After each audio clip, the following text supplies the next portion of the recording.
प्रेम से श्री सद्गुरु महाराज की जय। आप लोग हाथ तो जरूर उठाए, दंडवत भी किए, मुंह को कष्ट नहीं दिए। लगता है पंडाल में कोई व्यक्ति है ही नहीं, इसलिए आप लोग आस्था और विश्वास के साथ महापुरुष की जयघोष उत्सर्ग करने की कृपा करेंगे, ताकि जहाँ तक यह सब जाए वहाँ तक का अनावश्यक सब विलीन हो जाए। बोलिए श्री सद्गुरु महाराज। भाई लोगों को लगता है उधर से भगवान सूर्य का गर्मी कुछ नहीं पड़ा है आप लोगों पर, नहीं? आप लोग भी थोड़ा उत्साहपूर्वक जयघोष कीजिए। बोलिए श्री सद्गुरु महाराज, श्री सद्गुरु महाराज। बंदाऊं गुरुपदकं जन कृपा सिंधु नररूप हरि, महामोह तुम पुंज जासु बचन रवि करनि करा। धन्य धन्य सद्गुरु सुखद महिमा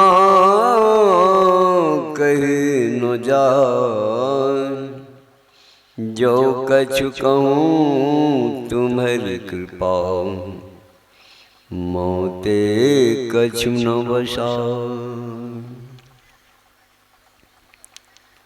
भौतिक तथा आध्यात्मिक दुखों की धधकती हुई ज्वालाओं में तड़पते हुए मानव को परम शांति की सुधा पिलाने वाले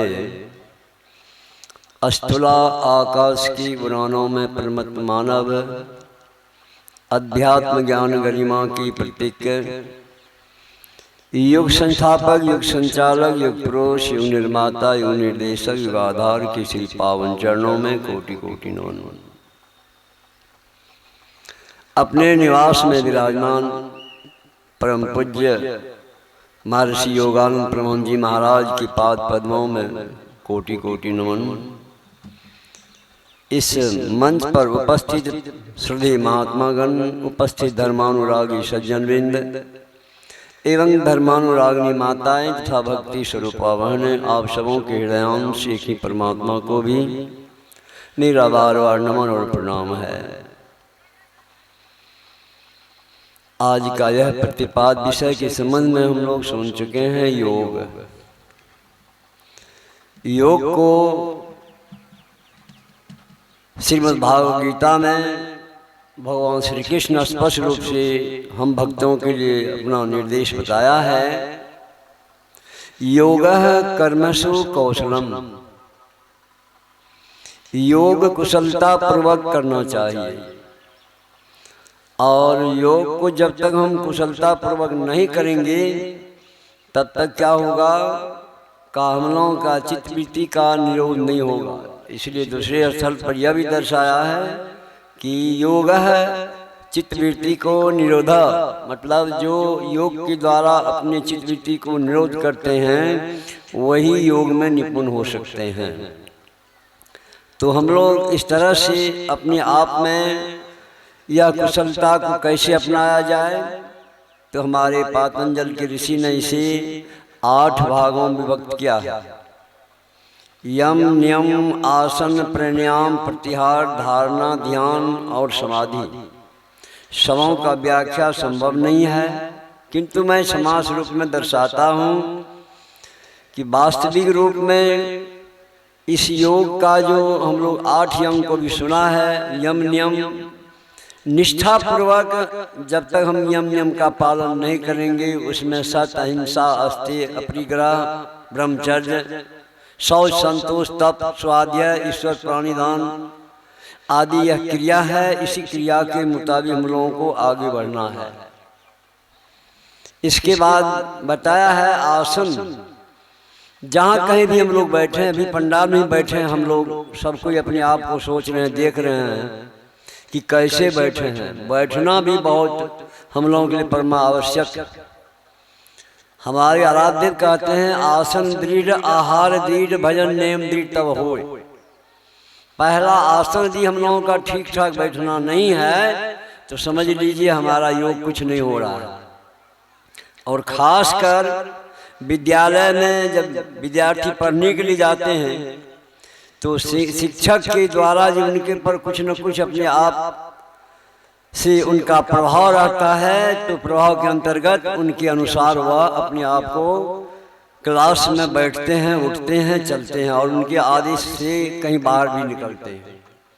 ठीक उसी तरह से हम लोग ये सत्संग पंडाल में है, लोग शिक्षक आप लोगों की सेवा के लिए मंच पर उपस्थित हैं। आप लोगों को सुनने और समझाने का सुनाने का काम कर रहे हैं, तो आप लोग सुन करके यह भी अपने आप में विचार कीजिए कि आसन कैसा होना चाहिए। भगवान श्री कृष्ण ने कहा आसन के संबंध में, आसन दृढ़ आहार दृढ़ भजन नेम दृढ़ तब होय, ताऊ कछु पावे प्राणी रहे विषय रस मोय। जब आपका आसन दृढ़ होगा तो उसके लिए सम आसन मतलब समतल आसन पर कहीं बैठिए। सम स्थल पर सम आसन आसीना अपने शरीर को ठीक ठीक से बायां पैर नीचे दायां पैर रखकर ऊपर में, बायां हाथ नीचे दायां हाथ गोद में रखकर और अपने धड़ गर्दन को सीधा करके सुरक्षित होकर करके आप बैठे। सम आसीना सम कायो अठास गुम, काया या शरीर को सीधा रखकर सुखपूर्वक, मन में कोई संकल्प विकल्प नहीं, मान अपमान नहीं, राग द्वेष नहीं आदि संसारी कोई विषय वासना आप में न हो। इससे अपने आप में सुरक्षित होकर चलिए, तब क्या होगा आप आगे बढ़ेंगे। प्राणायाम, प्राणायाम में है क्रिया श्वास लेना रखना और छोड़ना, रेचक कुंभक पूरक। यह क्रिया के झंझट में आपको पड़ना नहीं। जब आपका यम नियम ठीक है, आसन ठीक है, तो प्राणायाम आपका स्वतः अपने आप होगा, इसमें कतई संदेह नहीं। तब आप आगे बढ़ेंगे। प्रतिहार प्रतिजोर आहार, बैठे हैं यहाँ सत्संग प्रसाद में और आपका मन आपका दिल दिमाग कहीं गांव में घूम रहा है, कहीं मुंबई में घूम रहा है या कहीं अन्य देश में या अन्य कार्य में घूम रहा है, तो यह नहीं घूमना चाहिए। इसको क्या कीजिए, प्रतिजोर आहार, उसको आहार बना लीजिए, खा लीजिए, खा जाइए, वह उग नहीं पावे। कबीर साहब तो ऐसे भी कहा है, मन जाता तो जाने दे तू मत जाए शरीर, पांचों आत्मा बस करे कहा गए दास कबीर। मतलब यदि आपका मन भाग भी रहा है तो शरीर से न जाए, शरीर से आप अपने आसन पर दृढ़ता के साथ बैठे रह जाए। तो यह आपका प्रत्याहार होगा, और जब प्रत्याहार होगा तब स्वाभाविक धारणा अर्थात अपने ज्ञान केंद्र में रुकना आपका स्वाभाविक ज्ञान बन जाएगा। आप अपने निज स्थान में रुक जाएंगे, और जब रुक जाएंगे तो बाहरी जितनी सारी वातावरण विषय वासना आपको गिर कर या खींच कर कहीं ले जा रहा है, आप नहीं जाएंगे। आप वह सूरत को टिकाकर परमपिता परमात्मा के दृश्य में आप अपने को लगाए रखेंगे। ऐसा रखने से तब आपका धारणा आदि ठीक ठीक हो गया तो समझ लीजिए ध्यान भी आपका योगा कर्म सुकसलम, योग में आप निपुणता को बनते हुए क्या करेंगे, ध्यान में सुनिगत हो जाए।